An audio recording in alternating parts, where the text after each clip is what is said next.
Zulay, özüңni undaq taşlap etme. Özüңni masrap qo'y. Bunda qilsang salomatliging yaxshi emas. Har ishni maslahat bilan bir ish qilayli. Men qanday qilsam bo'ladi? Biz endi qanday qilamiz? Yo'q, cho'qim ketishim kerak. Yiroqlarga ketsam, balkim Zulay mo'shilib qolar. Zulay, so'lim. Zulay, so'lim.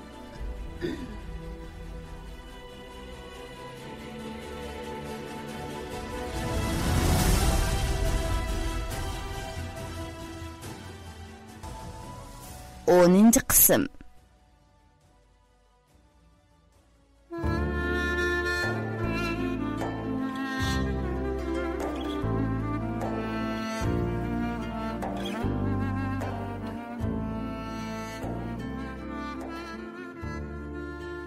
Dadısının o'ziga o'z vaqtida 100 turani demiginiga achchiq kelatdi.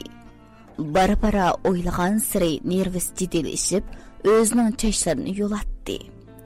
Dum yetib bar kuchi bilan varqirab yig'laydi. Toir og'ir g'ayratga kelib Zulayning uyiga kirdi. Lekin uning chiroyiga tikilib qaraya olmaydi. Zulay, o'zingni undaq tashlab etme. O'zingni masrab qo'y. Bunda qilsang salomatliging yaxshi emas. Har ishni maslahat bilan bir ish qilayli. Dedi nim deyishni bilmay. Toir, men qandoq o'zimni tutib olaman? O'ylab boqay. Mushundoq cho'ng xatolik sodir qilibman. Yana o'zimni tutib olamdim. Sendan so'rab boqay. Seni o'qim demdim yoki erim demdim. Mavzuga javob ber. Menga tasoddiq chiqmagan necha kun bo'ldi. Boshqalar o'qimagan taqdirdim. Men boshqalarga qarashdan xijil bo'laman. Hatto kunga qarashdan, kechalarga oy qarashdan xijil bo'laman. Bizni o'tkazgan bu xatoligimiz. İnson o'tkazgan xatolik emas. Men bu xatolikni qabul qila olmadim, Toir. Men qanday qilsam bo'ladi? Biz endi qanday qilamiz?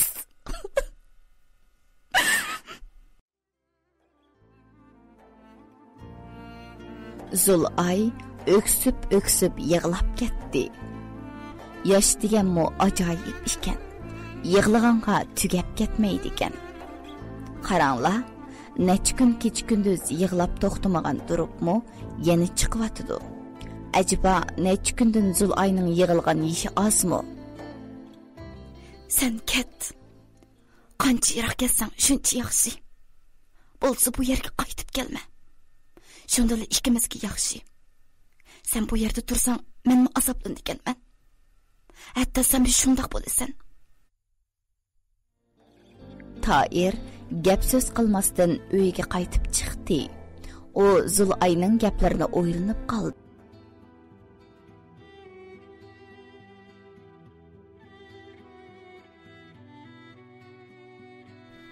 Toir, men ketdim.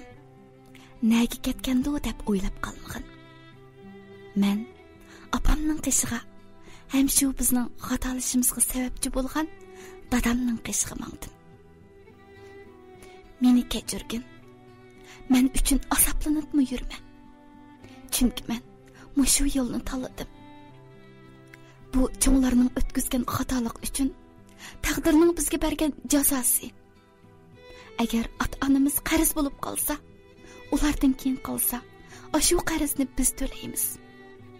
Bu shuningga o'xshash. Ular o'tkazgan xatolikqa biz badal to'layapmiz. Toir, yaxshi yasha. Agar keyinchi uy o'chaqliq bo'lib qolsang, bolalaringga nasihat qil. Bunda xato yo'lda mengib solmasin. Bu ish keyingilarga ibrat bo'lsin. Xayr, o'zingni asra. Xat mushuning bilan oyoqlashgan edi. Toir turibli qoldi va tuyuqsizla Zulay! Zulay! Zulay! deb varqirgancha sirtqa o'zini atdi. U hamma yerni aqtirib chiqdi. Topolmadi. Hatto mahalla sirtig'icha izlab bordi. Oldiga uchirganligi odamlardan so'radi. İzderiki yo'q edi. Toir o'zini yo'qitib qo'ydi. Qo'ygan tutqanni bilmaydi. Bu ish bo'lib 3 kundan keyin yezning kun petish tarafdagi daryoning oyoq tarafidan Zulayning jasdi bayqaldi. Mahaldagilar bo'lsa hech nimani uqmagan holda bu ishlarga hayron qolatdi. Yangidan to'y qilgan bir qiz qandoqlarcha o'zini o'ltirib oladi deb ideyasdan o'tkazolmay Toyirga gumon bilan qaraydi.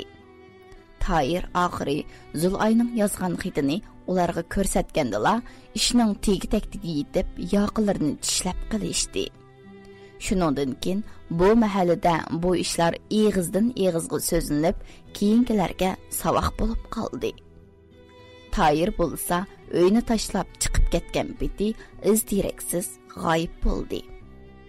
Ba'zilar uni ishkirti ko'rganligini esa, ba'zilar uning sarang bo'lib qolganligini aytadi. Bu gaplarning hammasining asosi bor bo'lib, Toyir yurtdan ayrilib ishkirga chiqib ketgan edi. Lekin qanchalik yiroqqa ketgan bilan qalbidagi azobmi birga ketgan edi. Bo'lgan ishlar birdanmi xiyoldan neri ketmadi.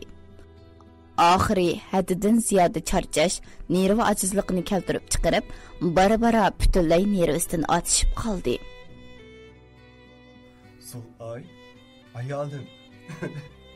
Ayolim, Zulay ayolim. Zulay, so'lim. Zulay, so'lim.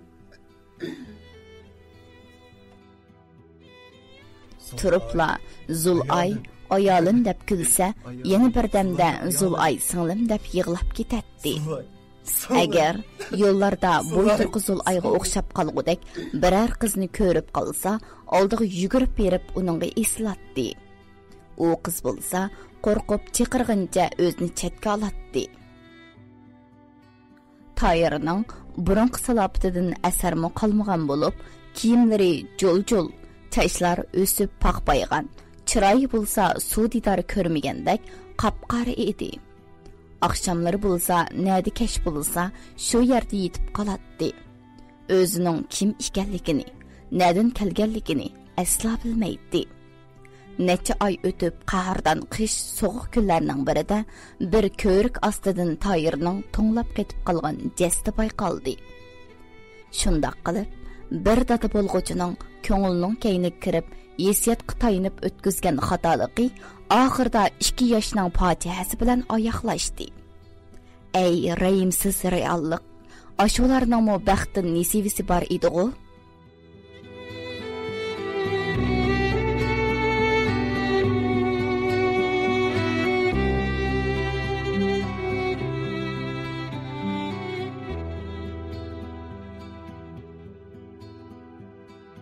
Amiz tugidi.